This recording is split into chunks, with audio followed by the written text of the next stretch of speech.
Yeah, it's just to launch the idea of like, actually, what do you need money for? Gladys and Shireen, if I may ask. Okay, restart. I was thinking my nose. Oh! I was not thinking. I was doing this, and I scared look like thinking my nose. Welcome to Jam Session, where we jam on life, career, money. And dive into all the stuff they forgot to teach us in school. Alright, and today's session we're gonna talk a little bit about money. Gladys and Shireen, you all just got your first intern pay, right? So, if you were to reflect back to the day where you first got very first paycheck while working at a part time or what do you actually spend it on? At the end of Sec 4, I worked at Guzman. So it's like the first time I earned like maybe 4 digits a month. Wow. Because my first job is like I remember it was like lower sec, so I just went back to my primary school bookshop to help the auntie pack books. It was like $5 an hour, so didn't earn much. And then I just saved that money. But then when I started earning a bit more, I went to perm my hair. Wow. Yeah, so it was like $200. Wow. Yeah, okay. that was my big purchase, I guess. I didn't really buy very big stuff or put my money in some place. I see.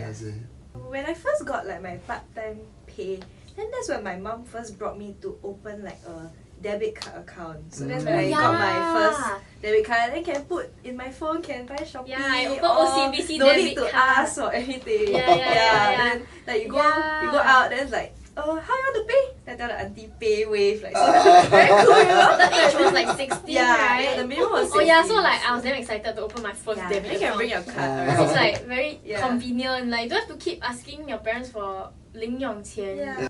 So for me, I remember when I first got my very first big paycheck. That was, during before I went into army. My very first big purchase back then was to buy a brand new pair of soccer boots that cost almost $100. But I think the biggest purchase that I gotten when I was a student while working part time, that I truly felt really happy, was to buy my very own PlayStation 2. Wow. Yeah, That was like How 5 much? already. Back then was about 400 plus. Yeah, but there's a sense of fulfillment. Yeah. And with my second month paycheck, I bought my family a hi-fi system Wow. from Sony because I was working part time in Sony, so I got some stuff purchase price. It felt really nice.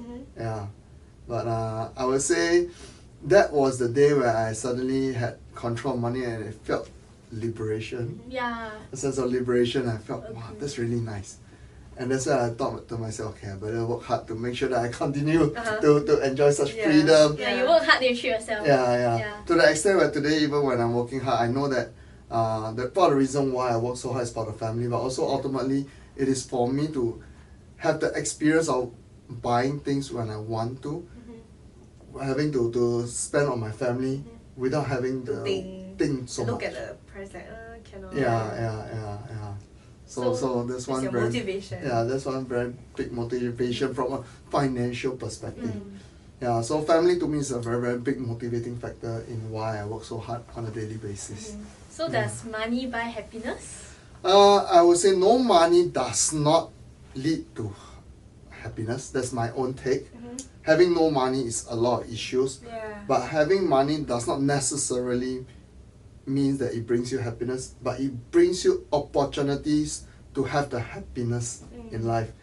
Like for example, with money, I could, like just recently, June, my daughter wanted to go watch Wang Yuan concert in Guangzhou, and the family just decides, okay, let's go Guangzhou for a holiday. You know, we could just literally just jet off without having to worry too much about the finances. Yeah. So you all flew there for Wang Yuan? We flew there primarily because my daughter wanted to watch Wang Yuan, but we flew there for the food. But it was a very, very nice experience.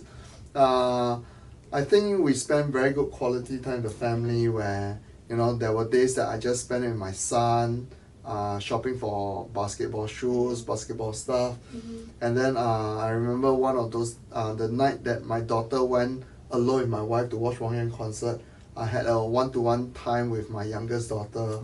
At 13 years of age, it's so nice to just hold her hand and walk by the park, you know. Precious. Yeah, precious moments like this, you know, 13 years of age, she still allow me to hold her her hand hand. Wow, and walk so down cute the leh. park. Yeah. Yeah. So cute. it's really precious moments like this that I really treasure. Yeah. So these are things that can I do in Singapore? Yes, but with the hustle and bustle, you know, is sometimes you just struggle to find quality time to spend, quiet time with your family and your loved ones. Jamson, do you tend to treat yourself every month when you get your pay? Then you think like, okay, I got you a good feast. Yeah, definitely. I mean, I always believe that, you know, you work so hard, you need to also look after yourself first, right? Otherwise, how are you going to look after other people? So for me, I remember when I first closed my very big case, way back in 2005, I bought myself a Rolex watch. Oh. Yeah. But the first time I closed a case also, I bought myself a nice meal. Not McDonald's, you know, but when Steak. Yeah, just I wouldn't say steak, but I really enjoy simple things in life. But just going for a slightly nicer meal together with my loved ones is more meaningful than going for an expensive meal. That's for me. Yeah. That's for me. Yeah. How about yourself? I think for me, like when I get my first paycheck, I would like bigger paycheck, maybe like more than what my part-time pays me. Then I will hope to treat my family to a meal, like a nice meal. Yeah, I haven't done so yet, but I will do so soon. Yeah, soon. Yeah. How about you, Gladys? I remember the first time I got a bit more money, then my parents would tease me like, 几岁要请我们吃饭? So I brought them once to their favourite Cantonese restaurant. Yeah, they felt quite fulfilling. Like even until now, I always bring up and like say myself like, hey, that time I treat you all right. That time we came here I treat you all. like 自夸 like that. Yeah. My sister also did bring like us out for dinner when she got her first full-time job pay. Oh, that's nice. Yeah. That's nice. Yeah. You know, there are some people who actually every cent that they earn, right, they actually tend to prefer to squirrel it away, save first. I always feel that, you know, you should treat yourself well. Not overindulgence, but treat yourself relatively well. And for me, I always feel that, you know, while it's important to pay yourself first, so don't get me wrong, my money that whenever it comes in first, I immediately stash it one side into my investment account. So I've got 3 bank accounts. One is for necessities, one is purely for investment and insurance, and one is for rainy days. So every month the money comes in, immediately I stash away some money for my investment and insurance, and some money for my rainy days, and whatever is left behind, I have the freedom to spend because I know that I've already paid myself first. Yeah. That's a very good habit. Yeah, and I always, you know, through experience, I've seen people who squirrel their money right from the onset. They end up a lot poorer years later. Why? Right. Because there's a lot of pent up demand inside them. There's a lot of pent up, I would say, deprivation that kind of lead to a worse off effect later on when they finally have earned a little bit more, and you know they it's like a rubber band. Then when it snaps, it's very hard to go back to its form. Whereas those who spend wisely, I'm not saying overindulgence, but just spending regularly, not being too mindful of what you spend, they end up doing a lot better years down the road. Yeah, that's my own personal observation based on my 23 years of experience over here. Yeah. That's a very fresh take to me, because from what I hear around from people older or people my age, it's just to like save up for like the future, because things are gonna get more expensive, and if you don't need it, don't buy, you know. I mean, don't buy only what you need, then try to save as much as you can so that you can grow your money earlier and have like more money when you first come out to work. But at the same time, you know, for me, I do adhere to the fact that you really need to save, and therefore for me, I always make it a point to set aside some money first before I spend the rest. And the beauty of setting aside some money is already I know that psychologically I know that I already saved some money. So you like can 放心的去花. spend. So that's my perspective. And that's how I managed to actually afford my first property at age of 26, is because along the way, as I was studying, I was having some earnings. I stashed away some money despite buying PlayStation 2, buying hi-fi systems, etc. I still managed to invest my money, and eventually at age of 26 I gathered sufficient money to put for the down payment for my very first property. Yeah. So I would say make it a habit, alright, always pay yourself first from the money that you get, and then from there have the freedom to spend, man. You have earned the right. That's how I see it. Yeah. So how do you like manage your money last time? Do you use the 30-20-10 rule? I tried, but it's easier said than done, to be honest. After a while, I end up having to go back to the piggy bank, the savings account, to dig out some money. Then after a while, I was thinking like LPPL, right? It's pointless. It's what, 30% safe, is it? Yeah, some rules say that it's 30% spend. I was like, screw it, man. So I end up with just 10%. Save 10%. Save 10%. So now you also save 10%. No, now because I've come to a stage where whatever I need, I already have it. I mean, even nowadays, my nice watches, my luxurious watches are all sitting in the cabinet. I'm wearing an Apple Watch. Happy with an Apple Watch rather than those luxurious watch. It's just sitting in the cabinet collection. Even simple things like cars, I don't really believe in buying all those BMW. Yeah. So I drive a very simple car.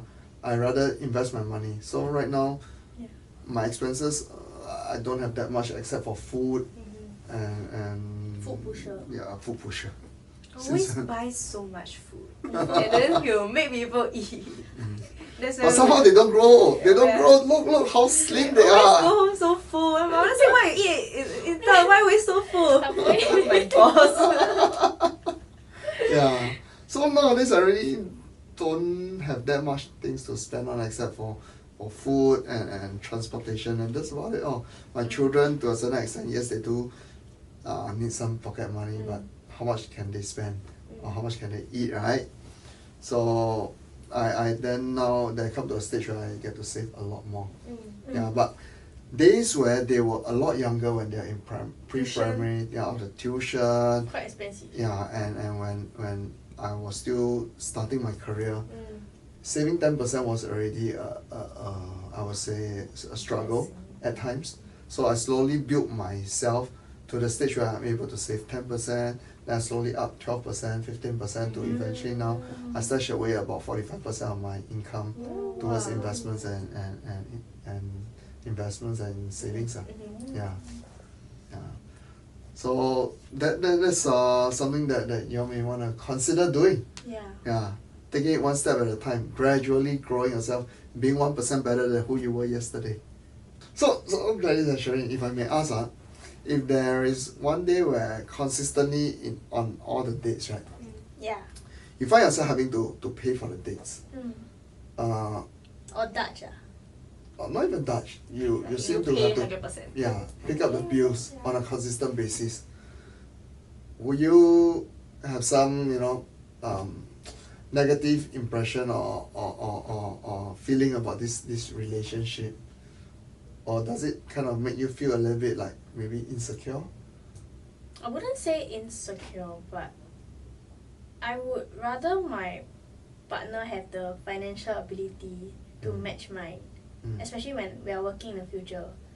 Yeah, so that we can share the financial burdens together.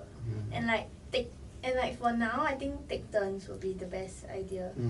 Like we are all students and we're not working, so we try to pay meals like take turns instead of like one person having to pay all the bills. Yeah. I see. How about yourself, Gladys? If I find myself having to consistently pay, I think I'll talk to my partner about like his spending habits, or like, because if consistently we have been taking turns and stuff, then I feel like maybe he would come talk to me about his financial situation, and if something's going on at home, then I'll understand but if it's something about how he's been, like, I don't know, gambling or like purchasing stuff on like your games and stuff, then I think it would be worth like sitting down talking over, because in the end we're gonna grow together over the years and like share a lot of financial big purchases together, and like eventually maybe start like a combined account, so I think Yeah, it really depends on the situation, and yeah, must find out first before I proceed. Actually, there's this whole debate about bill splitting on TikTok. It's been viral. Like, it's like there's this like guy then that was saying, I won't let my daughter date a bill splitter. Yeah, so what do you think? Will you let your daughter date a bill splitter? I mean, if she were to tell me, I don't know if she ever will date a bill splitter, but if my take is this, if someone is so 斤斤计较, so meticulous to every cent he wants to count, then I think the future is going to be very challenging, because imagine, today I do my housework, tomorrow your turn. You know, it's like, life is never, to me I always feel that it's always give and take, rather than, you know, calculating to the T, oh today this what is paid, tomorrow this is what you should pay. I always feel that in a relationship it's always give and take. You grow together, and therefore in the dating phase of their life, if the guy or the spouse actually have such inclination where everything they want to calculate, they are very calculative, then I wonder what's the future gonna be like, you know, because it gets very tiring if every day you need to talk about all these matters. I think it's very draining and tiring at times. Yeah, that's my own take. Yeah, so if my daughter were to date a bill splitter, I'll share with her the pros and cons, but ultimately I'll still respect her decision, because it is her life, it is her decision. But I think as parents, we need to let her know what are the pros and cons. It is okay if this bill splitter is consistent, but it is not okay if this guy is always consistently bill splitting to his advantage.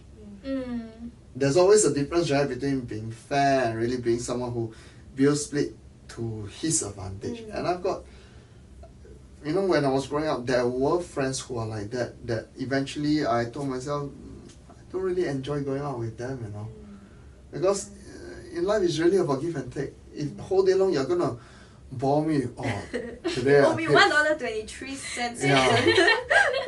And I got very irritated once with this friend of mine when he insisted on giving me 20 cents back. I was like, it's okay. Jensen, are you okay if your wife earns more than you? Uh, Do you believe that the husband should always earn more than the wife? Yeah, maybe I'm a bit MCP. I pride myself to earn male chauvinistic peak. Yeah, I'm a bit more egoic in the aspect where I pride myself to earn more than my wife, because for me, I have a lot of joy and fulfillment when I'm able to provide for my family, when I'm able to pay for my family. So that kind of give me that satisfaction and, in a way, identity. So if I earn less than my wife, again, it's no right or wrong, but for me personally, I would prefer to earn more than my wife. But if my wife is really capable, high flyer. 我死了 man. Then you stay home 做奶爸. Yeah. Maybe it's not too bad to be a 奶爸, but for me, in my dictionary, maybe I grew up in a boys' school, so that is not something that I look forward to. So I always aspire to work hard enough to make sure I earn more than my wife and I'm able to provide for my family. How about you, Shereen? Like, what if your partner earns less than you in the future? I think it's okay, but I hear like some guys are, like, they feel insecure if their wife earns significantly more than them. But I think if it's like balance, I think it's still okay. Like I think in terms of paying the bills, I think a person who earns more should pay more lor. So if like you earn a bit more, then you pay 60%, then if you earn a bit less, then maybe 40%. I don't think it should be 50-50, because I don't really think it's fair. But to be honest, I've got clients whose wife earns significantly a lot more than the husband. So I've got this couple with 3 kids where the wife is earning almost 4 times more than the husband. Wow. Because she's a CFO and he's just an engineer. But they're still very, very happy together. So doesn't mean that wife earning a lot more is a big no-no. It's really the dynamics between the couple.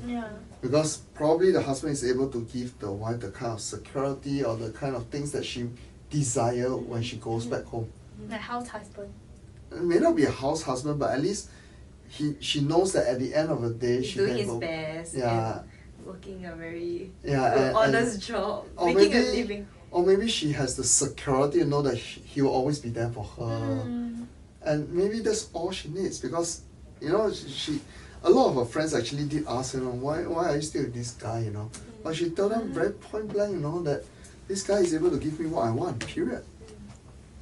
So I think that's fair enough. Money is not everything. Yeah. Actually, I always wonder why is it like with your wife working in the same company as you, like, do you ever clash, and does it ever get like personal? Definitely always there will be moments where we clash. There will be moments where we don't agree on certain topics. In fact, it just happened earlier this morning. I right? saw, and then I was like, you think they'll go home and continue fighting, like, hey, today never side me, that kind. It's not about siding or not siding. It's more about logical. Doing what is right for the overall bigger picture. You see, why are we working so hard? It's for the family, but ultimately we also need to work efficiently. And if there are things that I feel can be done in a better manner to help eradicate future issues, then I feel that it's only right for me to voice it out and really discuss about it. And for me, there will be days that I don't agree with her, and I'll be very transparent about it, rather than hiding it, then later on, eventually it's gonna explode one day. Like it's gonna accumulate. Yeah, it's gonna accumulate. Then you might as well just communicate and talk about it there and then, and that's it. Yeah. But the beauty about me and my wife, the thing that I like about her is that, we talk about things, and then eventually we come to agreement. Even if we don't agree, we'll say that, look, this is something that we don't agree on. Let's move on. Yeah. And maybe I'm a bit lucky because I got to know her when we were in JC, so we had some little bit of chance of working together, kind of per se already. Whoa, we all started working together in JC. Not so much, like but being more in the same school together. Yeah, being in the same school together, etc. Yeah, gave some glimpse into it, but I would say more so when she came over here to help me out. And ultimately, every time when there are things that I really had to bite my teeth, my nails, I will tell myself, it's me who convinced her to come in, so I jolly well suck it up. Then have you ever had like experiences, or like you hear your friends like who fall out with their friends or partners like working together? Because they always say like 讲钱伤感情. Yeah, I mean, if you are falling out because of money, then I would then ask, what is the underlying reasons why you all in the first place came together to partner this thing out? Maybe like me and Shereen are best friends, so we want to open like a business. matcha shop, but then throughout then we fight like maybe like I bought ingredients today, so today you buy, and then we start to get very calculative. Oh, it's like very difficult to manage a business together. Yeah. I would say business wise, then I would say it has to be by the books. It has to be in a way calculated, because it's all 公账 it's all from the corporate finance. So I would say it's important that we maintain transparency and we are fair to all parties. But if it's like as friends, as colleagues, sometimes we go out, today I buy, tomorrow you buy, it's not a big deal. I think that's okay. But I've been through so many partnerships. I always feel that at the crux of every partnership, the trust has to be there. If the trust is not there, regardless of what you do, it's going to be very, very challenging. Yeah. So going back to Angela, right? How do you convince her to join your company when she was happily teaching in a school as a GP teacher? Yeah, GP and project works in RJ. Yeah. One of those days where, as teachers, they get really, really very busy. Yeah. And they are full day, they are in school by 7 a.m. and by the time they come home, maybe it's almost like 8, 9 p.m. And one of those days, I was asking her, dear, how much time do you actually spend looking after other people's children? Oh. How much time do you think you will have looking after our own children? You asked her this? Yeah. And I gave her some rude awakening. Yeah. I mean, that conversation didn't turn out very well. I mean, she wasn't very happy about the way how I Are you trying to say I don't take care of our children? No, I'm not saying that, but giving her the harsh reality, right? Yeah. But slowly but surely, you know, after a while it got into her and she was like, okay, I think it's about time. She shift career. Yeah. Something more flexible. Because she was spending a lot more time looking after other people's children, right? Yeah, it can get very busy. Yeah. So, and from a time versus rewards perspective, I don't think it's the best remuneration trade-off as well. Don't get me wrong, those of you who are really passionate about teaching, please continue, okay? Maybe I'm not so passionate or whatsoever, but I always feel that the remuneration doesn't really match up, and if you've got other better opportunities, you may want to look into that. But I do have friends who are really passionate about teaching, and I say good for you, and you should stay on to that. Yeah. But for me, that was the period where she just gave birth to our third kid. You know, and during the maternity, she had 4 months not working, right? So she was at home, and slowly I convinced her. Not con. Yeah. If you cannot convince her, then you confuse her. But she's doing very well, right? Yeah. So it's good. It's a good thing, lah. Yeah, correct. Yeah. So I went from convincing her to confusing her to upfront conning her into this business. But does she ever tell you like, I'm very Sometimes grateful for that conversation we had, like no regrets, or like still like I miss teaching. Yeah. She does occasionally still tell me that, you know, she miss teaching, especially in this career where there will be bad days. There will be days that you suddenly feel very sucky, or for whatever good things that you have done, the other person does not see and he trash you and throw it at you. Sometimes it feels unappreciated, and sometimes it feels really lousy. So there are bound to be days that she wish she was back in school, where she just tell the students what to do, the students do it. But I also challenge her sometimes and say, you mean no students talk back to you, man? I don't know about her, but for me, I was a challenging student. Yeah. So I wasn't the best student in class. In fact, I got to thank a lot of my classmates, because the reason why I could pass through my university was because I got wonderful classmates. You guys know who you are, who let me copy your homework. Amazing guys. So I literally copied my way through university. So like what I always share a lot of people, I was more of a full-time hostelite, part-time student. Yeah. So coming back to working together with your spouse, I always feel that if you are to be in the same hall, or your partner is in the same committee, it actually gives you a very good avenue to see how you guys work things out, and what's the dynamics between the couple, you know. Yeah. I don't know, are you in any same committee with your boyfriend? Yes. Any? But normally we aren't put into the same subcom together, so we work differently. Like we work on different events. I see. Yeah.